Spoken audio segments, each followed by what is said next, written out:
Assalamualaikum warahmatullahi wabarakatuh. Dalam video ini, kita akan belajar tematik 4, tema 1, membangun indahnya kebersamaan. Nah, video kali ini kita akan belajar materi bahasa Indonesia dan IPA.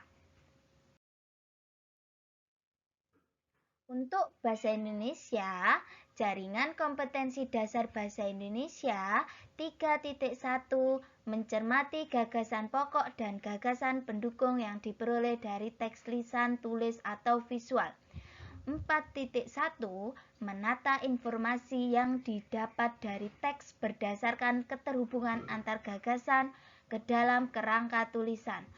3.2 mencermati keterhubungan antar gagasan yang didapat dari teks lisan, tulis, atau visual.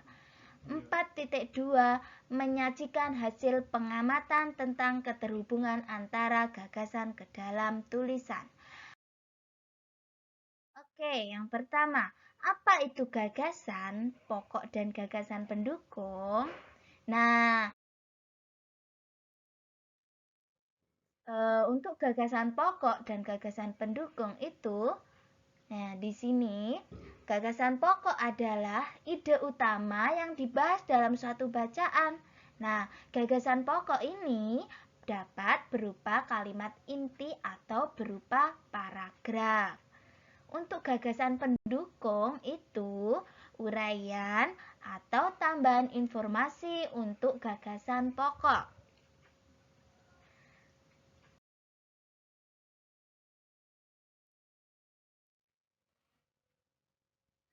Nah, di sini ada teks bentuk persatuan dalam keberagaman di sekolah. Sekolah adalah tempat untuk menuntut ilmu. Lingkungan belajar harus dijaga semua warga sekolah. Tujuannya agar suasana sekolah mendukung peningkatan prestasi siswa. Salah satu caranya adalah dengan menerapkan persatuan di sekolah. Di sekolah kita bergaul dengan teman-teman. Mereka memiliki perbedaan dengan kita. Ada yang berbeda kelasnya dengan kita, ada yang bertubuh kurus atau gemuk, ada yang beragama Islam, Kristen, Hindu, dan Buddha. Ada yang dari suku Jawa, Sunda, Tionghoa, dan Papua. Bergaul dengan teman sekolah harus rukun, tanpa membeda-bedakan kelas, agama, dan suku bangsa.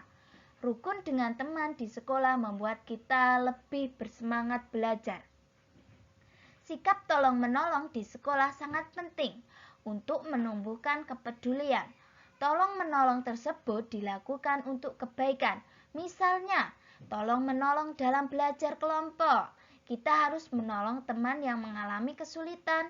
Teman yang mengalami kesulitan membutuhkan bantuan dan perhatian. Teman yang sakit harus dijenguk. Teman yang terkena musibah harus dibantu. Tolong-menolong dalam keburukan tidak boleh dilakukan.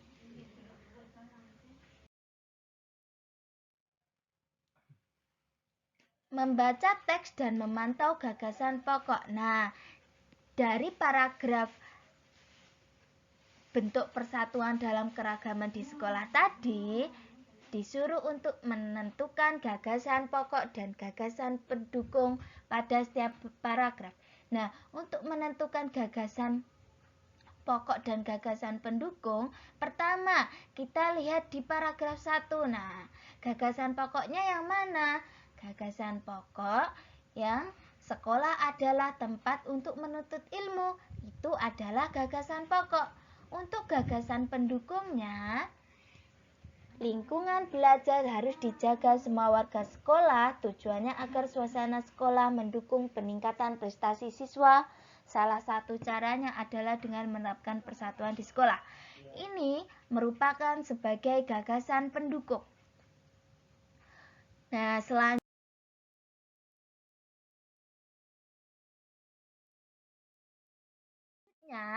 paragraf 2.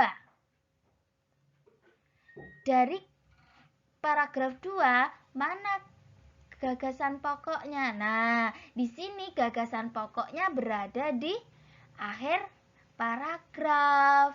Nah, kalau di awal paragraf itu namanya deduktif. Kalau di akhir paragraf itu namanya induktif. Di sini untuk gagasan pendukungnya itu di sekolah kita bergaul dengan teman-teman. Mereka memiliki perbedaan dengan kita dan sebagainya. Ini merupakan gagasan pendukung. Untuk paragraf ketiga, dari kalimat ini, gagasan pokoknya berada di awal paragraf. Sikap tolong-menolong di sekolah sangat penting untuk menumbuhkan kepedulian.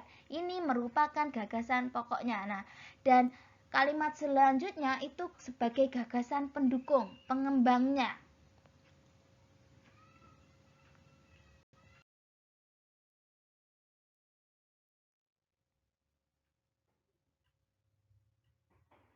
Menulis informasi bacaan. Bagaimanakah menemukan informasi bacaan?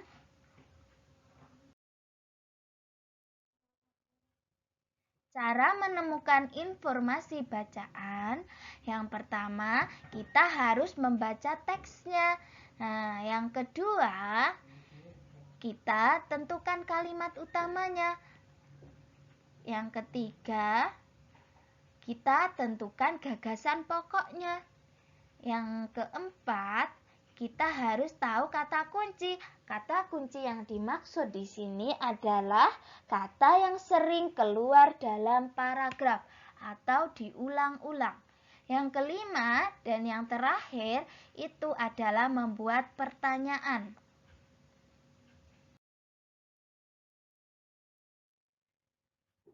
Kata tanya.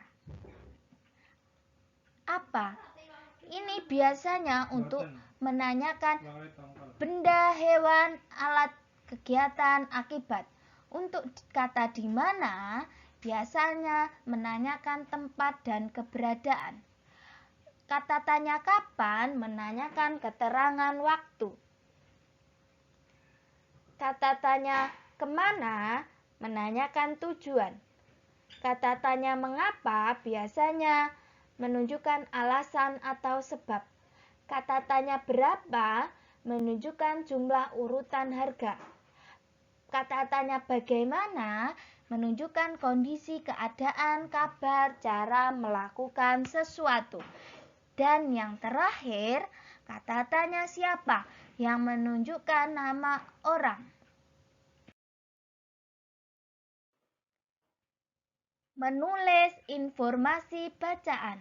Nah, dari bacaan ini kita tentukan dulu yang pertama apa? Kalimat utama. Nah, di sini kalimat utamanya adalah Makassar adalah nama Melayu untuk sebuah etnis yang mendiami pesisir selatan Pulau Sulawesi. Untuk gagasan pokoknya, Makassar adalah nama Melayu untuk sebuah etnis yang mendiami pesisir selatan Pulau Sulawesi. Untuk kata kuncinya yang sering terulang itu adalah Makassar.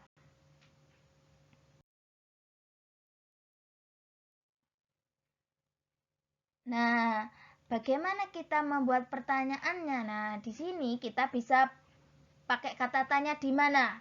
Di mana kita dapat menemukan keberadaan orang Makassar? Nah, jawabannya di kota Makassar, Kabupaten Goa, Takalar, Jeneponto, Bantaeng, Bulukumba, Selayar, Maros, Pangkep, Sulawesi Selatan, Sulawesi Barat, Sulawesi Tengah, dan Sulawesi Tenggara.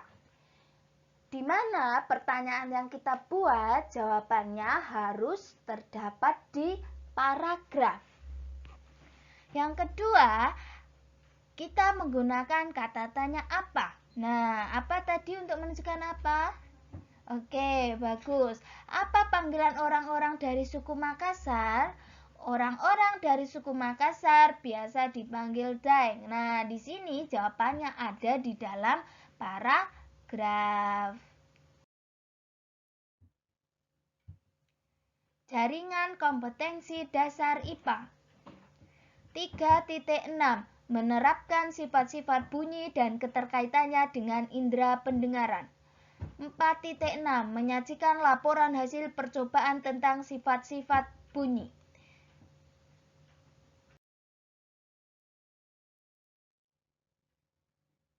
Apa yang kalian ketahui tentang bunyi?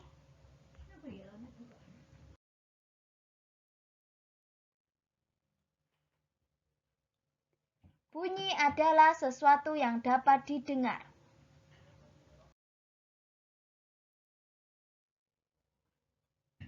Mengapa bunyi tersebut dapat kita dengar?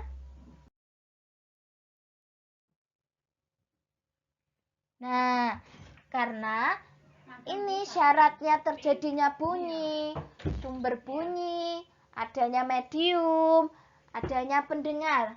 Nah, sumber bunyi ini adalah suatu benda yang dapat menghasilkan bunyi. Kalau untuk pendengar itu bisa manusia, untuk mediumnya bisa udara.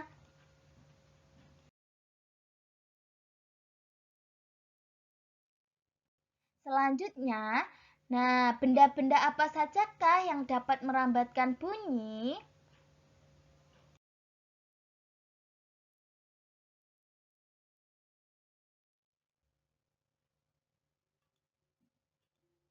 Bunyi dapat merambat melalui benda gas, misalnya udara, benda cair, misalnya air, benda padat, misalnya dinding.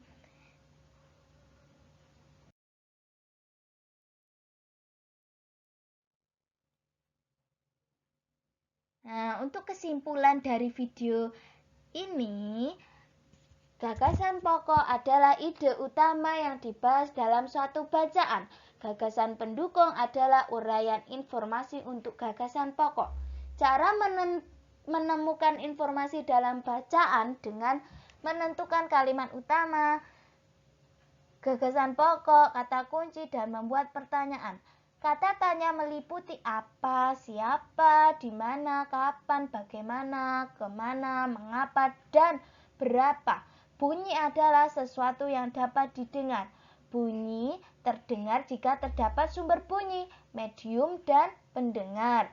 Bunyi merambat pada benda gas, cair, dan padat.